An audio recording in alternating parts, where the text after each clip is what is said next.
Ralph here, True Power Trumpet Fitness, and welcome to Magnificent Monday. Only magnificent in the fact that when you have double C's, every day is magnificent because the weather's pretty nasty out. Anyway, I have a lot to tell you, so let's get to it. As you saw from the thumbnail, I have another legitimate double C guy in state of Maine. Not too many of them up there. And basically, all I've done is spit buzz for 4 days. I really, and for the sake of argument, haven't touched the trumpet since Thursday. So let's see what we got.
Okie dokie.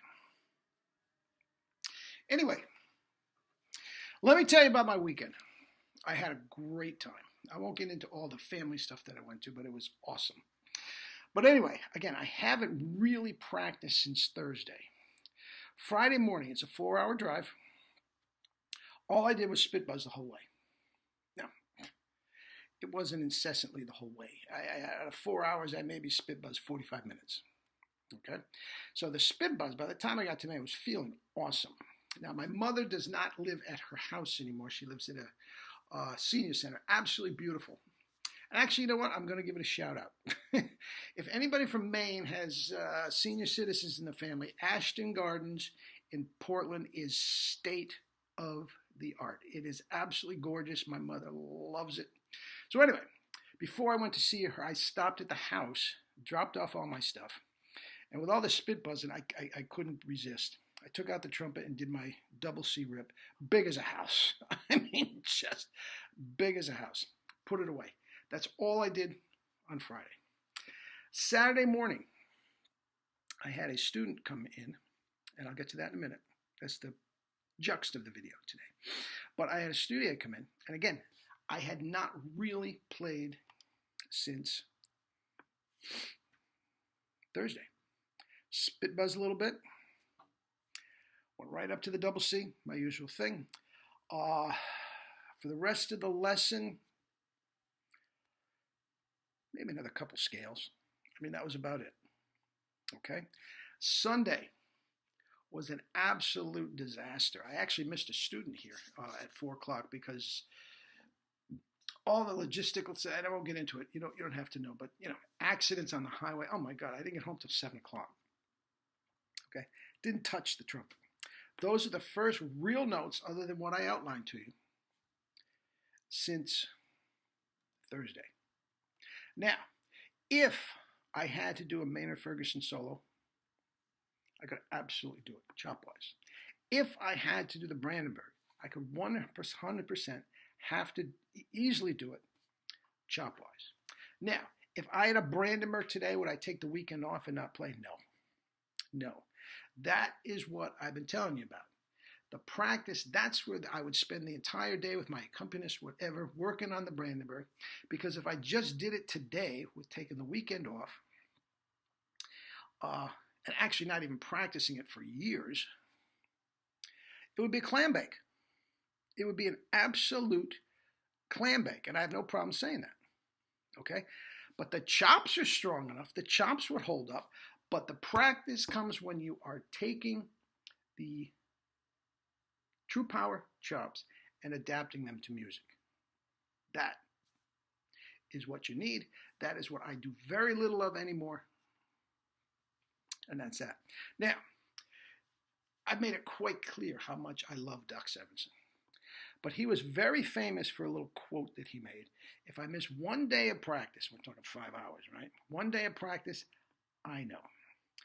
If I miss 2 days of practice, the band knows. If I miss 3 days of practice, everybody knows. Guys, that is not the case. I love him dearly. But with the tight corners that he advocated, he probably needed that daily beating to get himself going. Guys, you do not need it chop-wise. You absolutely 100% don't need it chop-wise. And I think Doc had a little equation, and I've seen dozens of these. If you miss one day, it's going to take you a week to get it back or something. Guys, there is no scientific, physiological evidence anywhere that backs that up. Doc, I love him. I love you to death. But that is not an equation. There's no equation anywhere. Now, if a person with very tight chops and all this sort of stuff misses one day, does it take him a week to get him baby?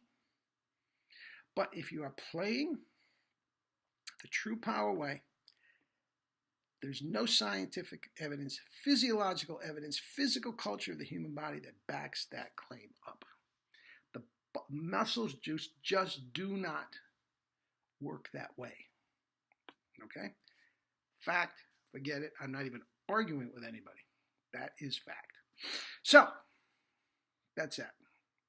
Anyway, a double C guy in Maine. Now, let me say, this, an older gentleman, and a physical therapist, and that's sort of the synergy between the two of us. As a physical therapist, he absolutely loves the physical part that I bring to the whole table, So, and I like getting his feedback. Does this make sense to you? Blah, blah, blah. It's great. Thoroughly enjoy his lesson. Anyway, he did know Jerry from years before. He still has a couple of his mouthpieces that he, the DT10 and all this that he brought out, and it was so obvious that it was as great as that mouthpiece was in his day. It's not the 1SS that he's playing now. Anyway, so he had studied with Jerry before Jerry got into all this stuff. Okay, I'm going to say about 2 years ago. He's an avid watcher of the videos. So he shot me an email and said, look, I'm from Maine too. Whenever you're in Maine, I'd love to get together with you. And he actually has family in a community that's about 45 minutes away from me. So when he comes down, we try to hook up. It never happened. It usually happened in Maine. So I'm going to say 3 lessons in the last 2 years, maybe 4. Okay, counting the one this weekend. Okay? Now, when he first came to me, and he's amateur player, plays in a community concert band and a community big band. Okay? Now, even though I guess logistically he could get himself around some notes, when I heard him, it was all wrong. It was all wrong. And basically, there wasn't one note that was actually right. So we started right from scratch. And after the first lesson, I remember an hour lesson, he got the hang of it. Again, he had a little background with Jerry and whatnot. And his background in the physiology doesn't hurt either. But he started getting the hang of it. And this note started to pop, and we got a good C, I'm going to say it's C to G on top of the staff. Okay? Then, 6-8 months later, we had another one, and it was much better. It was C to C. He's flirting with notes above and below that. His low G is pretty good. Then I'm getting emails from him. His F and G he's very comfortable with and all that. It's great. Okay, so I heard him yesterday, and he lives about 45 minutes away. And he says, all I do is spit buzz the whole way. So he did a spit buzz for me. Oof. I wasn't thrilled with the spit buzz, but I didn't say anything. Okay? And again, guys, the spit buzz has to be right. You're not going to reap the rewards if the spit buzz isn't right. Okay? And he played a C scale for me. The attacks were all air. So obviously, the spit buzz was not right. So we went right back to the spit buzz. added the tweak. So even though he was following along and experimenting with the tweak himself, we got the tweak right. Immediately, the tone started to center. The notes started to pop. Now, actually, from about a G on top of the staff to maybe an F above high C, he had better articulation and more center of tone than in the lower register. Why? In the upper register, he just naturally firmed the grip up and was actually getting more pop to the notes. The middle register, even after about 20 minutes or so, was still kind of fluffy. Guys, I'm telling you, you can't, I'm talking relaxation all the time, but it can't just be, you're going to get fluffy attacks, and that's what he was getting. We started to firm up, not add tension, that grip. Soft inner red, everything I've talked about, which will come out in the new book. Okay? Much, much better.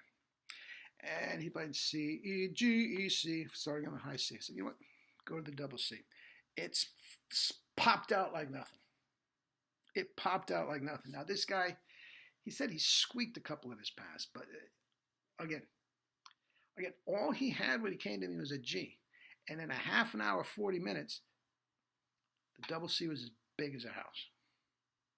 Okay? So all these 52 weeks, and you need this, and you got to play 20 minutes of long tones, and then you take a 10-minute break, and you go to half an hour of the Clark study. And then you have to add number 5 to the first 3, so you've got poppycock. That has nothing to do with it. And again, like the spit buzz, physiologically makes no sense at all. When your chops are right, whether you practiced or not, if your chops are right, the double C comes out. And for that moment, his chops were right, and the double C came flying out. Centered, pure, Maynard would love it. Okay? Now, as I said, there's not a lot of double C's in the state of Maine. And I tell you, and when he cleans up the low C to the middle C, low C to the high C, the articulate, the world's his oyster, he might be the best player in Maine by the time he gets through, cleans that up, chop-wise. Absolutely. Absolutely. Guys, it's as simple as that. Again, the physiology that we bring to the table is beyond refute. So that's that. Got a little long-winded. I'm running out of time, but that's it. So we're back. The book of the month with the tweak, an explanation of the tweak, which is for $10, guys. It's worth 10,000 to you. It's worth millions to you to do. It went from a G to a double C in about 40 minutes. Now, granted, I was sitting right next to him, holding his hand and whatnot, but it will do it for you, and quickly. There's no reason, just like this gentleman, he's a part-time player, a little long in the tooth, about my age, younger than me, okay? Makes no difference. Makes no difference. These were the first legitimate double C's of his life. Why? Because it was right. Simple as that. Okay, guys. Eat and drink your fruits and vegetables and live your life with true power. Love you all.